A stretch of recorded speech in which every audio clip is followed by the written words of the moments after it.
the State University of New York College of Environmental Science and Forestry.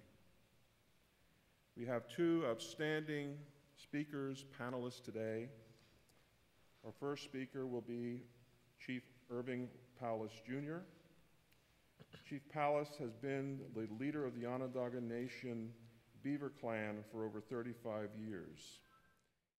Bob and I talked with Bob. He says, yeah, let's do that. It sounds like it's fun. I said, well, okay.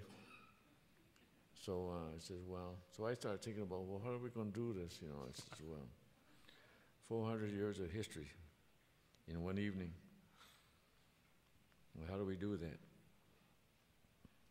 So I says, well, Bob, let's start this way. And so he said, okay. So, and I usually do not have a piece of paper when I lecture. I lecture at Cornell, and Bob I go up there to lecture from 7:30 until 9. And when I come to his house at 7:20, he says, Irv, this is your topic. I said, okay. And I got 10 minutes to prepare. And I present for a couple hours without a paper, just a history of the Haudenosaunee, oral history, that is.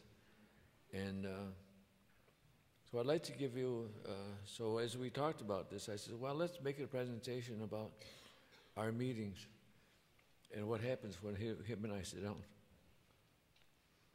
And he said, all right, let's make a list of starting at 1600s and go down through and list various points in history, and we'll talk about those. He said, okay. So he went home and draw up an outline of topics that we can talk about. Give it to me and says, how's this, Irv? I said, well, it's a start. We cover first half a page we can cover in the first hour. So we'll go down through and we'll note these various events in history.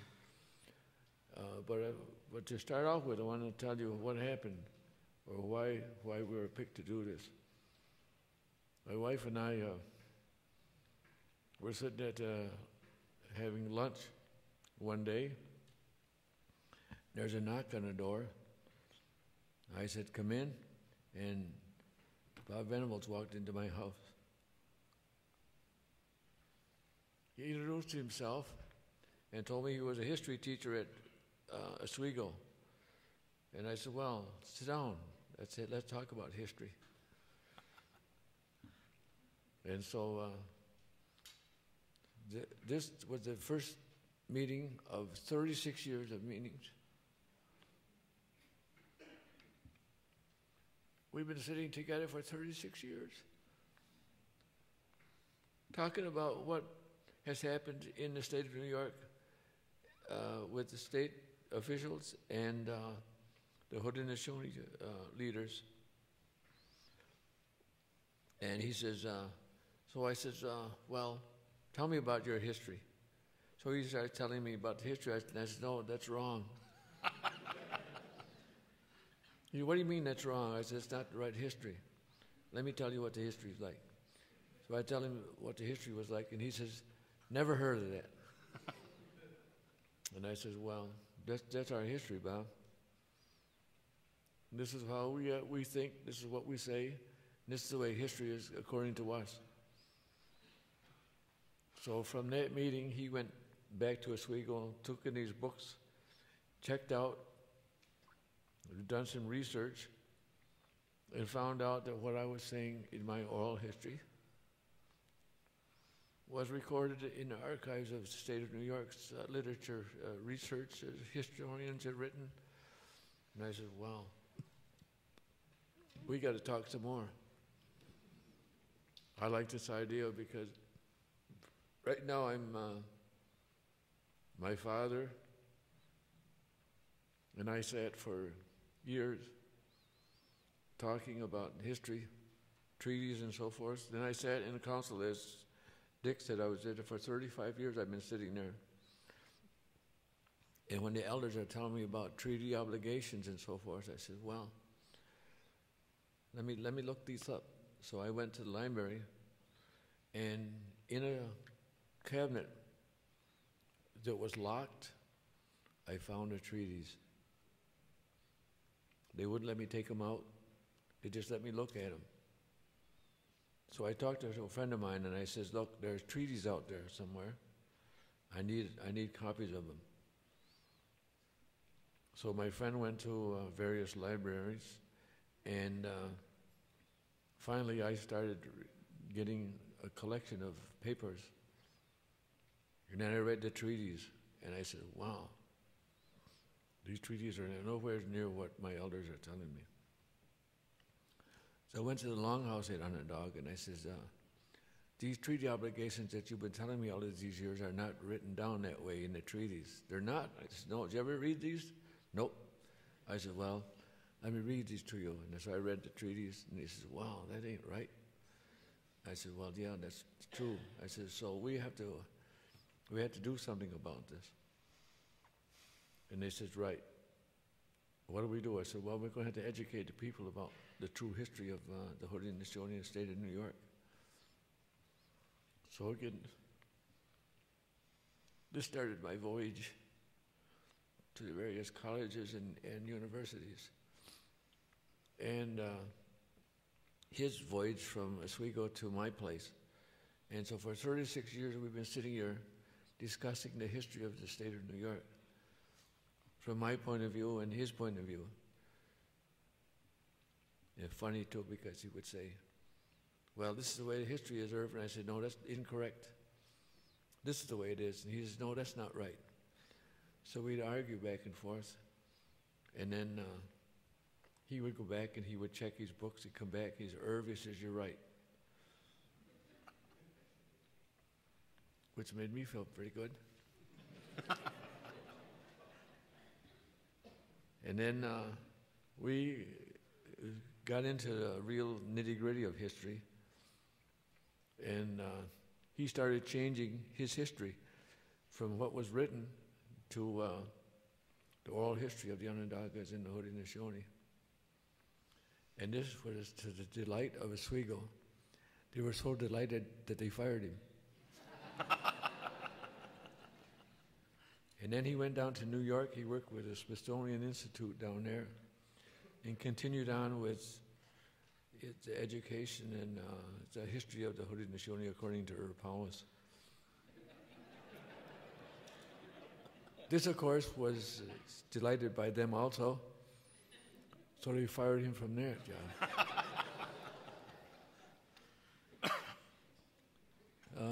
I know this is a very serious matter, but there are a lot of funny incidents that have happened, and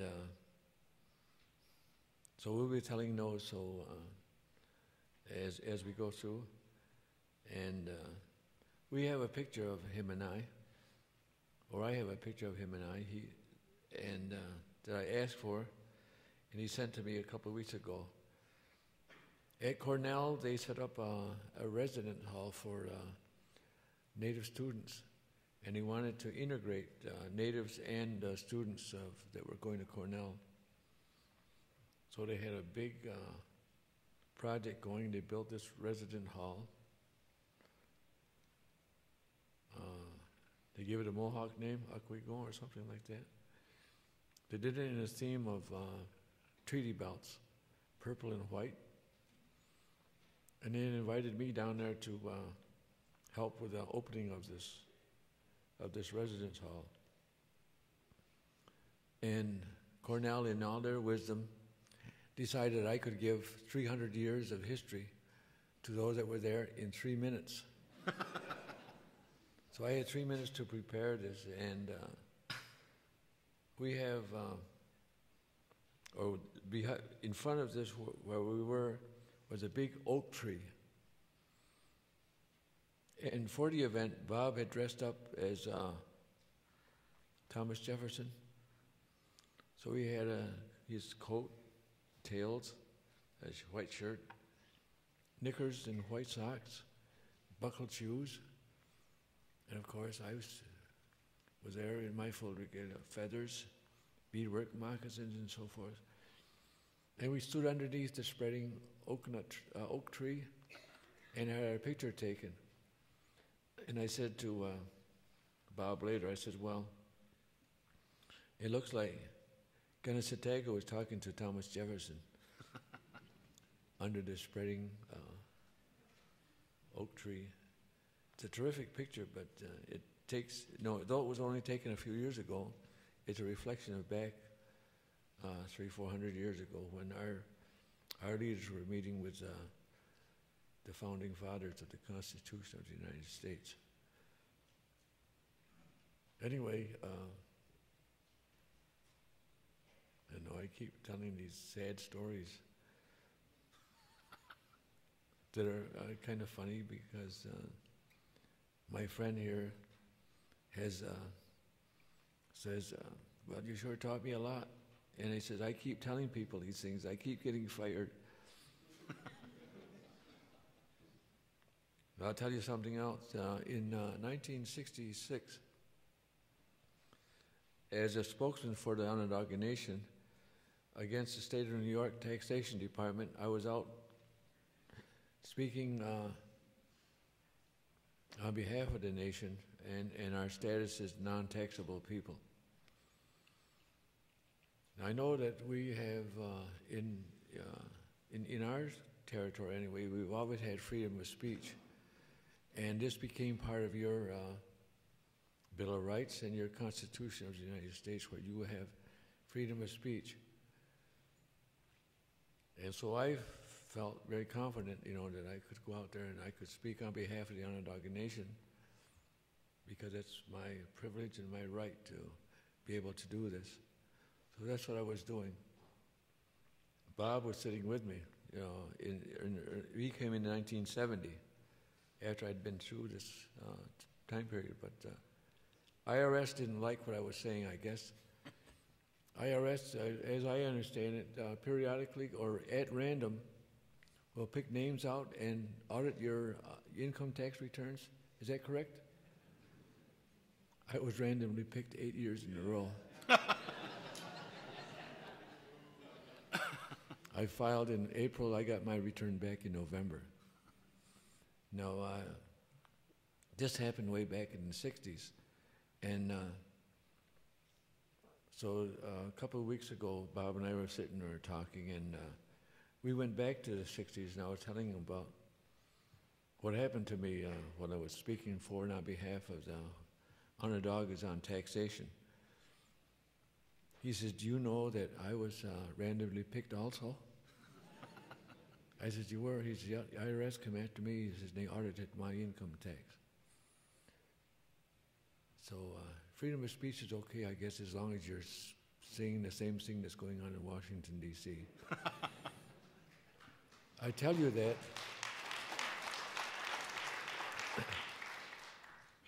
so that you're aware that there's consequences to being a speaker for your community or whoever. If it's against the policy of the United States, they just may come after you. Last week I was talking to Bob about the things that have gone on in Onondaga and surrounding territories. People come to us for help. And the people in Newfoundland had a problem with their fishing, and Newfoundland was coming after the natives and telling them they couldn't fish. Those people, the Micmacs, came down to Onondaga and told us that what was going on, and could we help? We said, sure, we can help. So we sent people up there to see what was going on. While we were there, contact point was made. Oren Lyons was one of those that we sent up there. So he said, well, you can contact me. And they said, terrific. So they came back, and wasn't too sure how we're going to do all this stuff, but Oren went down and seen Bob. He said, Bob, I got some messages coming through from the Micmacs. I wonder if you could take them and then forward it on to me, he says, because I think that our phones are tapped. So Bob said, sure, I can do that. So a couple days later, the phone rings. Bob answers the phone. Hello, this is Micmacs up at Newfoundland. We got a message for the Onondagas.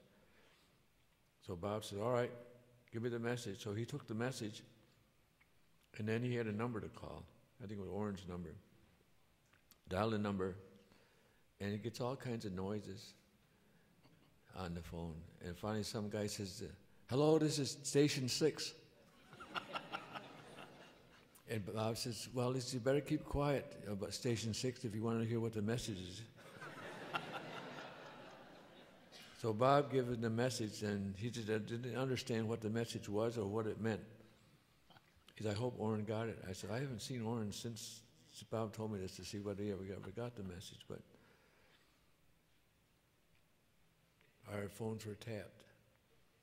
And one of the things that I have said to those that come to us, not only Native people, but Europeans come to us for help. And I tell them, I said, well, pay attention to what goes on in Indian Territory. Right now, they got their guns pointed at us. If we don't get a big outcry from the mass media that this is not right, they're going to turn their guns on. They're going to be facing you. They're going to be coming at you next. And they say, yeah. Then they're back 10 years later, and they say, geez, we should listen to you. Because what happened to you has now happened to us. I'll give you an example of that. In 1971, New York State decided, the Transportation Department decided they're going to put another lane up on 81. And we said, no, you can't do that. They said, well, we have a contract with you. I said, well, show us the contract. They showed us the contract. The contract says 2 lanes going south, 2 lanes going north. Doesn't say nothing about a 3rd lane going up there. I said, well, we give you $10,000 to do that. We'll give you $10,000 more to put the other lane in. I said, no, our land is not for sale. You can't do that. Anyway, we spent the whole summer up on Route 81 arguing with the Transportation Department about this 3rd lane they wanted to put in. The Sheriff's Department went down to Utica, and they got a judge down there to make a ruling. And the judge ruled that the Onondagas could not go up on Route 81 and protect their own property, their territory. They restricted us from going up on 81. And so we met, and the Onondaga Council says, well, we're going to have to fix this. Irv, go to New York and talk to the lawyers. I said, all right. So I went down to New York, and I talked to Omar Gabashi, an Egyptian. And I told him what had happened, and the courts had ruled without us ever being in court. He said, well, that's not right. Who is this guy? I said, I don't know, some judge up in Utica. So Omar found out who he was, called him up and said, you made a decision against the Onondagas without the Onondagas being in court. They had to have their day in court. Open it up. So the judge okayed it, and Omar went up there and explained, stopped in at Onondaga. We told him what we wanted him to say. He went up to Utica and talked to the judge. The judge reversed his decision of what he had done before, and this time he ruled that New York State Department of Transportation did not have the power of eminent domain in the territory of the Onondagas, and they were to cease their work and to remove themselves from the territory. And I said, wow, what a decision that is. That's a terrific decision. New York State laws do not come into our territory, especially eminent domain. And so these people from the city of Syracuse should have been up there on 81 with us, but they weren't. Now guess what? The year is 2006. I understand that there's an eminent domain project in the city of Syracuse. Well, we told you.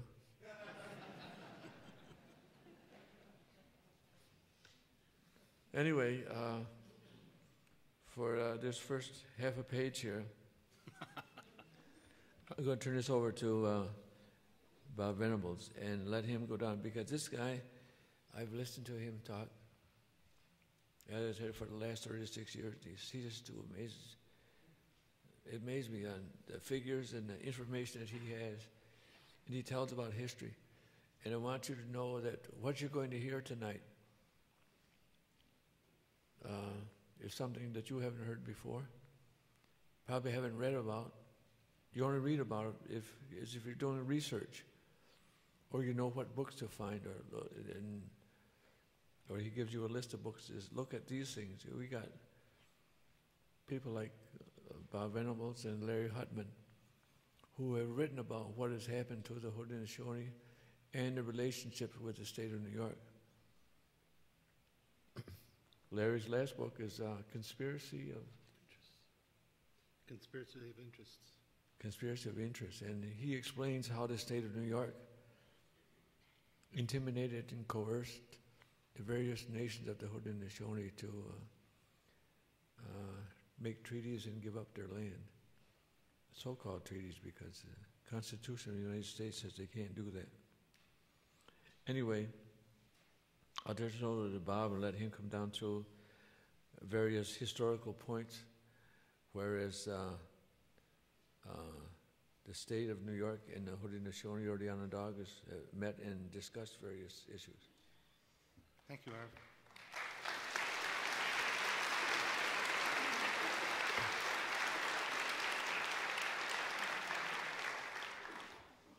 Good evening. I'm pleased to be here, and I'm grateful to share the stage with my friend of 36 years. I think I should point out that the first 3 years, from 1970 to about 1973, I didn't agree with her. We did argue because I had been told in my PhD program certain aspects of history. I knew my documents, I thought. And he would say, well, that's not how I see it. And I said, well, I've never seen that evidence. And so I spent those 3 years and changing my worldview, and also going out into documents that hadn't been searched.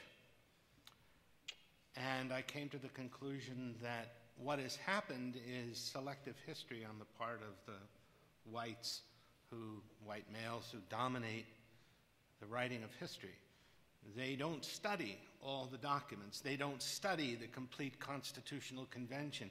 They don't study all the papers that are available to them. For example, General Thomas Gage was the British general in charge of sending the troops to Lexington and Concord to start the revolution.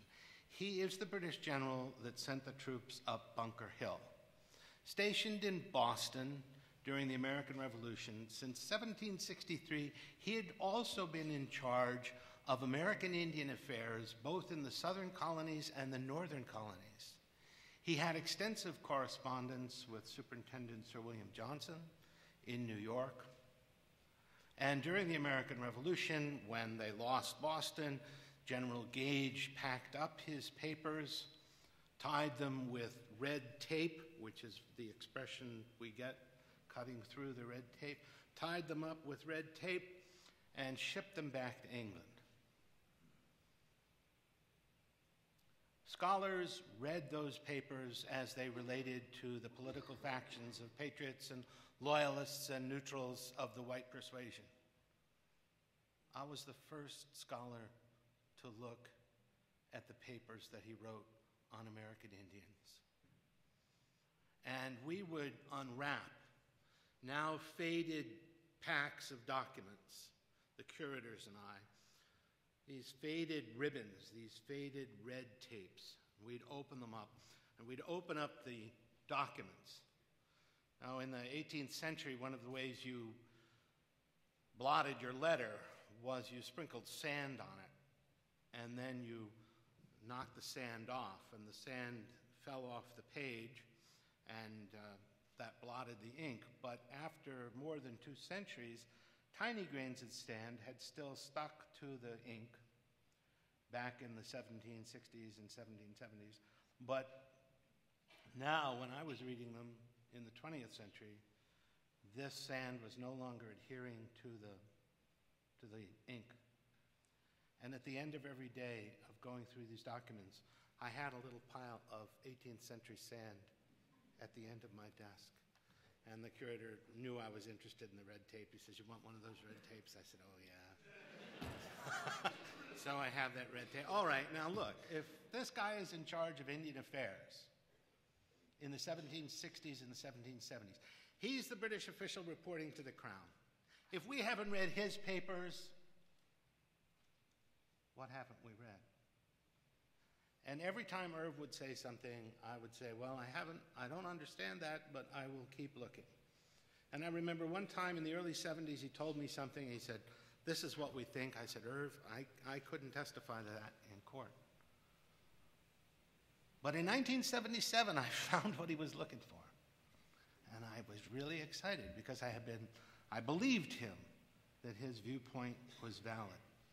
I just needed to see it for myself. Because in the white court system, as you probably already know, oral testimony of oral tradition doesn't count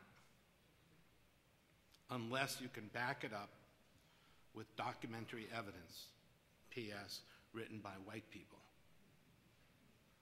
So everything that Irv has taught me in terms of Haudenosaunee worldview, Onondaga worldview, I am confident in looking at even the most skeptical of you and saying, I can prove from a white point of view that what he is saying is right. Because in every generation, there have always been, unfortunately, a minority, but there has always been a minority of white people who understand what is right versus what is expedient. And they have interviewed people and they have written letters. For example, in 1815, at the end of the War of 1812, the United States Senate was debating the Treaty of Ghent. The Treaty of Ghent is a major keystone of American Indian law and Haudenosaunee law in the sense that it says that every right that an American Indian had prior to the start of the War of 1812, they have after the War of 1812, whether they were neutral, pro-British, or pro-United States. Every right is intact. The United States demolishes this for many people during removal. But during the debates over the Treaty of Ghent in the United States Senate, the United States Senator from New York, Rufus King, who was one of the 55 white men who wrote the Constitution, whose notes are regarded as the most accurate reflections of what the Constitutional Convention in Philadelphia was all about. Why isn't James Madison's notes regarded as the most extensive? Because in 1987, James Hudson, a historian, proved without a doubt that towards the end of his life, James Madison altered his notes to fit the crime, to fit what he wanted people to think went on in the Constitutional Convention. That meant Rufus King is the valid observer of the Constitutional Convention. He stands up in the United States Senate and he reviews Indian rights. Now, he's a senator from New York. He's a Federalist. He's a conservative. He's not a liberal. He stands up at the United States Senate and he gives this long speech, the last phrase of which is, with regard to American Indians, quote, "The sovereignty of the United States is not absolute." Now, Governor Pataki isn't referring to Rufus King. President Bush, assuming he could even find a reference to Rufus King, isn't talking about Rufus King. And I don't mean to just pick on the Republicans because Clinton is no better. Every Democrat, every Republican who's been president has nailed American Indians to the wall. And it really doesn't matter who it was. because we're a democracy and it's majority rule, and the presidents realize that, hey, we're not going to get anywhere if we support this tiny minority of less than 2% of the population. Okay, so my premise is that everything I'm saying that you might think is pro-Irv Palace version is actually based on my own research and in documents that I can support whatever it is that Irv has taught me these 36 years, because that's what the white court system insists on. The white court system insists that it have, the testimony has substance, not just from oral tradition, but also from the white documents. For those of you who are young and are studying in graduate school or undergraduate school, I think one of the things that you should be encouraged about is that people who live in an oral tradition can be depended on to direct you toward the right ideas. And don't think that just because it's an oral tradition, it's might be a little loose on the facts.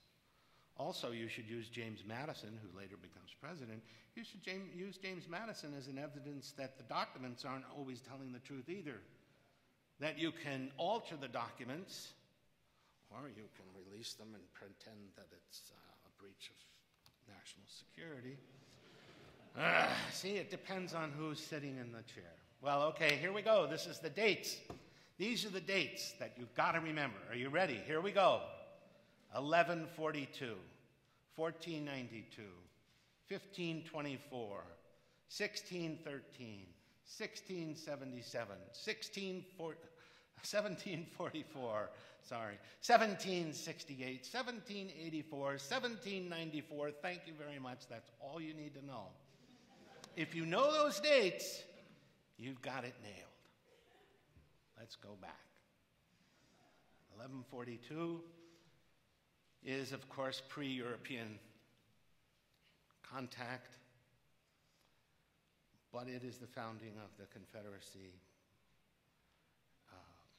and the establishment of the Confederacy based on new spiritual messages, but also based on the traditions that had existed before, the spiritual messages that had existed before. So the Confederacy reaches back in terms of time well beyond 1142 in the sense of its culture, in the sense of its spirituality. 1142. 1492, quoted by that supposed liberal, that Democrat in the Supreme Court. What's her name? Nice person. She wrote the Sherrill decision. Ginsburg. She justified the occupation of the United States on Indian land by the right of discovery. That has got to be the most obscene idea. But think of that. The right of discovery. Okay, that's 1492. You think about how obscene that is. And we'll move right along. We'll go to 1524. 1524. A smallpox or perhaps other epidemic had broken out in 1520 in Florida because Spanish conquistadors were raiding the coast of Florida for slaves to take it back to the Caribbean. They inadvertently introduced smallpox and other epidemic diseases in 1520. By 1524, those epidemic diseases are in western New York in Seneca country because of the Indian trade routes. Indians are dying in western New York of white diseases introduced accidentally from the Caribbean because Indian trade routes are so efficient they're bringing stuff up from Florida to western New York. So by the time Cartier arrives in 1534 up in the St. Lawrence, the Haudenosaunee, the Iroquois people, and other Indian people are already under the attack of horrible diseases. 1613 is the date of the two-row wampum. 1613 is the date when there is an agreement between the Dutch and the Haudenosaunee to take separate paths but share the same physical space, a philosophical concept which is certainly useful throughout history. In 1677, there's the Silver Covenant chain belt, the first agreement that we know of with the state of New York. The Silver Covenant chain establishes an economic and spiritual and political link, the Silver Covenant chain of 1677. 1744, Lancaster, Pennsylvania, Conestoga, stands up and suggests to Ben Franklin and others at the Treaty of Lancaster that the colonies should unite as the Haudenosaunee do. 1768, are you listening, conservatives? Are you listening, Governor Pataki? I know you're not listening, George, but maybe Gonzales is listening.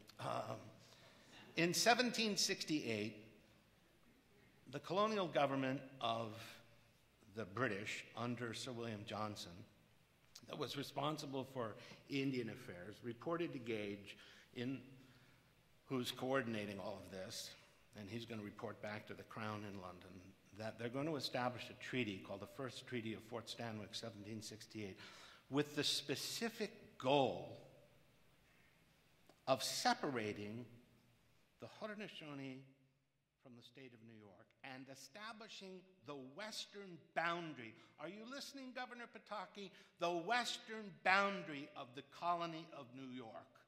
And the Treaty of Fort Stanwix is put through. And the Treaty of Fort Stanwix ends the colony of New York at Rome, New York. That's how it stands at the time of the American Revolution. That's how it stands when the American Revolution breaks out. You can find this in Gage's papers. You can find this in the Sir William Johnson papers. There is no doubt about it. The British government stops the expansion of the colony of New York to preserve peace with native people and establishes that boundary. Now we jump to 1779. The Sullivan Campaign, which devastates over 40 towns in Cayuga and Seneca country, starts in August of 1779, but it's preceded by an event which the Onondagas know all too well and about which I wish more was known among the non-Indian public of Syracuse and New York State. On April 21st, Colonel Goose Van Schack led an army of patriots, including the 3rd New York, and attacked and destroyed Onondaga towns. During that attack, his orders had been from James Clinton to avoid rape. Clinton said, "Bad as the savages are," that's a quote, "bad as the savages are," unquote, "they do not rape," which is true. So Van Schack went in to Onondaga, and they slaughtered civilians. And then the soldiers gang raped young Onondaga women, gang raped them, and then butchered them. And at the close of the American Revolution, one of the Onondaga leaders was talking to the British officer at Fort Niagara. And this Onondaga leader said that his people would never forget this. And this event was carried out by what he called, quote, Christians.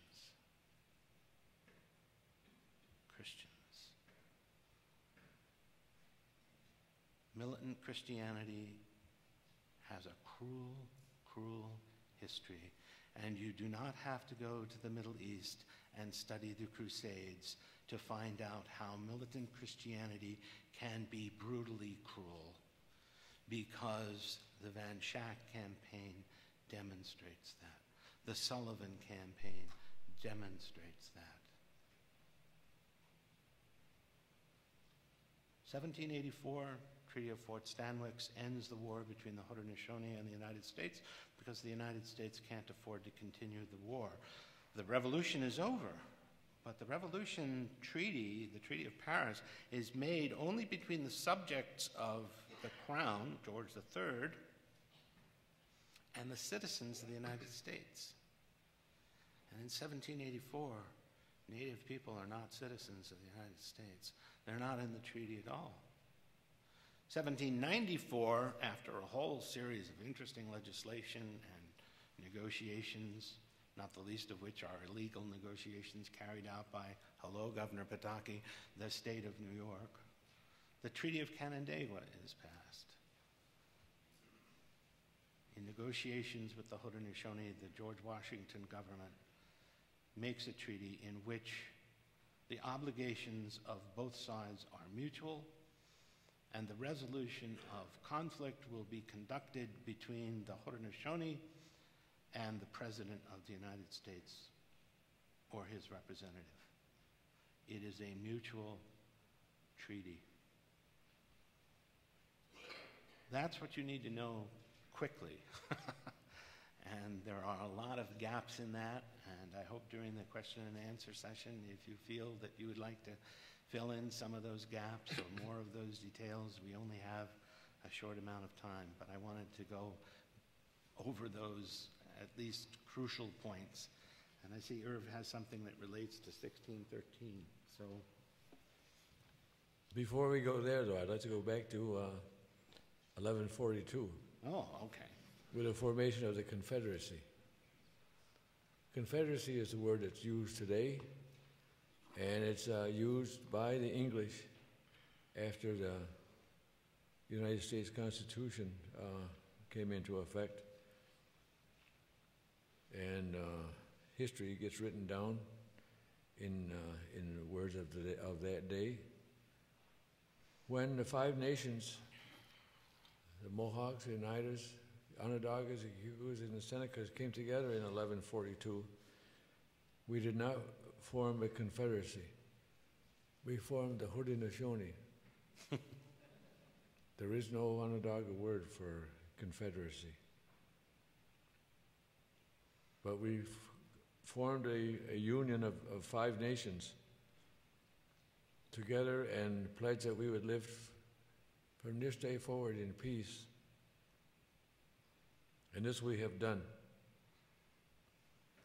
The Mohawks and the Onondagas have not been at war with each other since for 1142. There's been disagreements between individuals, but as nations we have not fought against each other.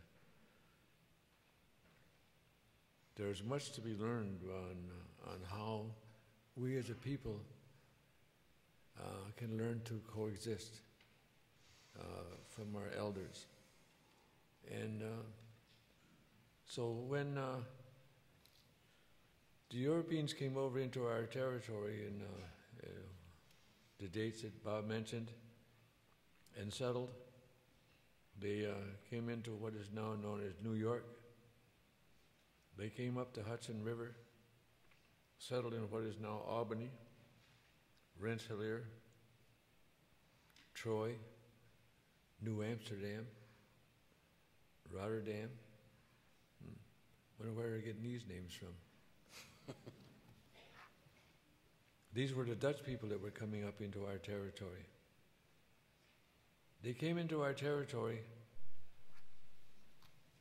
and we, as I said, we did not form a confederacy. Did not form a confederacy. We formed, or what was formed was Haudenosaunee, people of the Longhouse.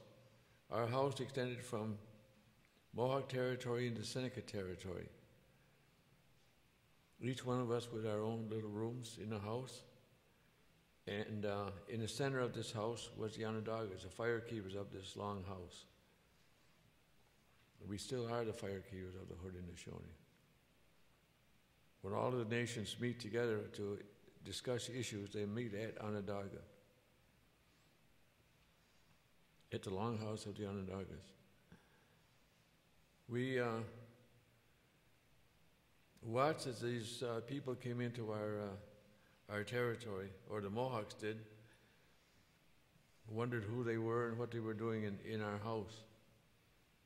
So a messenger was sent to Onondaga to inform us of what was going on. And something should be done about it. So a meeting was held at Onondaga. And we, under the process and procedure that was laid down in 1142 by the peacemakers to how we will meet, how we will greet each other, how we will conduct ourselves, all laid down way back then. And the process and procedure that was laid down then laid the foundation for us today to say we are sovereign people. It's tough to sit and go through this line of history without jumping around. I've never been able to do this anyway. I tried it once before. I got so lost. I didn't know where I was. I ended up talking for 3 hours on one sentence. I kept going over the same thing over and over again. Anyway, the Haudenosaunee, the people of the Longhouse were looking at these people that were moving into their house. And so we sent a delegation up there to talk with these people. And there they were, these people with funny clothes, hair on their face, no color in their skins, you know, they were white, they had blue eyes. We'd never seen people like this, and they talked funny. And so we said, somehow or other, our ancestors were able to talk with these people, and found out that they had come from across the waters, and we knew that they were coming. And we did know that they were going to be destructive. What we didn't know is how destructive they were going to be. But we sat with them and said, you know, you're welcome into our house. You can live in our house under these conditions. And we laid down the conditions for these people to come into our territory.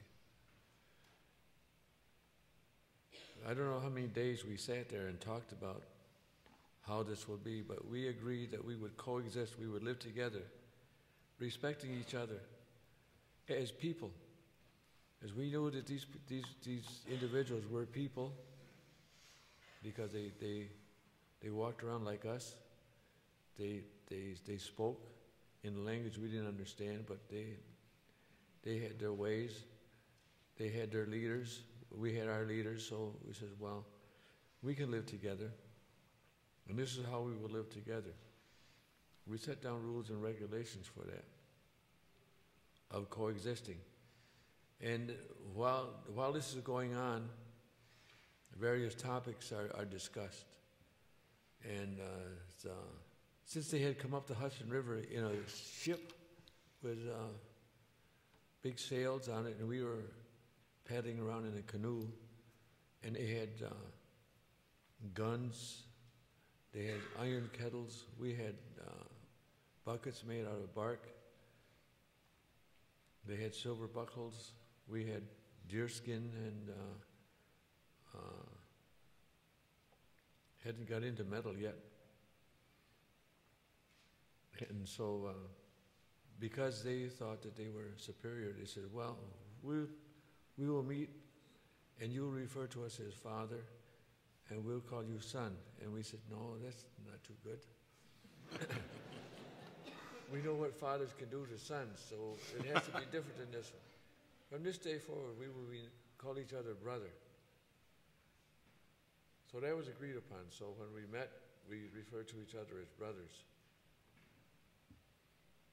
And they said, well, we have a way of recording such events such as this. So we'll write this all down on a piece of paper, and a pencil and paper, and write it down. And we said, well, that's very good that you have a way of recording. So we also have a way of recording. And we'll put this down in a belt. And we think that in the future, we will still have our belt but you will not have your piece of paper, because paper is very thin, it's not very heavy, wind will blow it away. But our belts are such that they will last forever. And so they said, all right, you record it your way, we record it our way. And so from 1613, when this happened,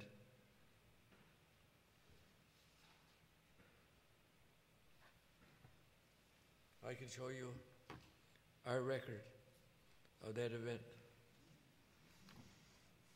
Where is your piece of paper? Have you ever seen it? Have you read about it? No? Well, anyway, this is a belt that is made out of white beads representing peace and truth. One of the purple rows of beads represents those people that were settling up in Albany.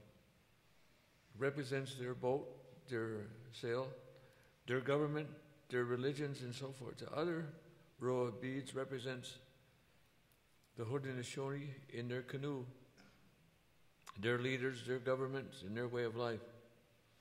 It's separated by 3 rows of beads.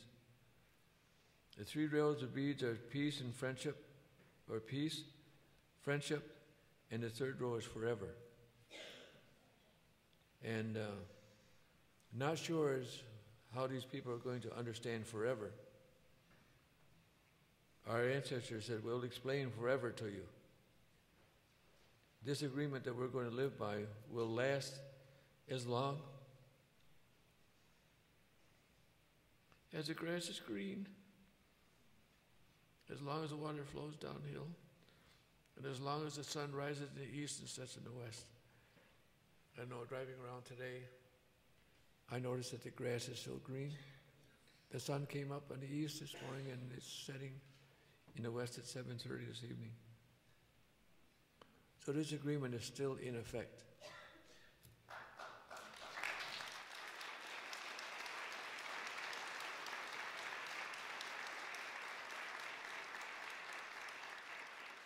We will coexist together on Mother Earth, respecting each other as a people. We will respect the environment. We will take care of the environment. And we will never pass a law telling the other person what to do or how to live. The Haudenosaunee have never violated this.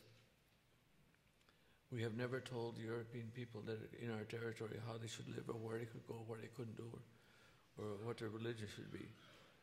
On the other hand, New York State and all the other states of the United States and the United States itself has written all kinds of laws that prohibit us from practicing our way of life. It stops us from going to sacred sites. I know that you people know about the Black Hills, the sacred site of the Lakotas. They are prohibited from going there to practice their ceremonies.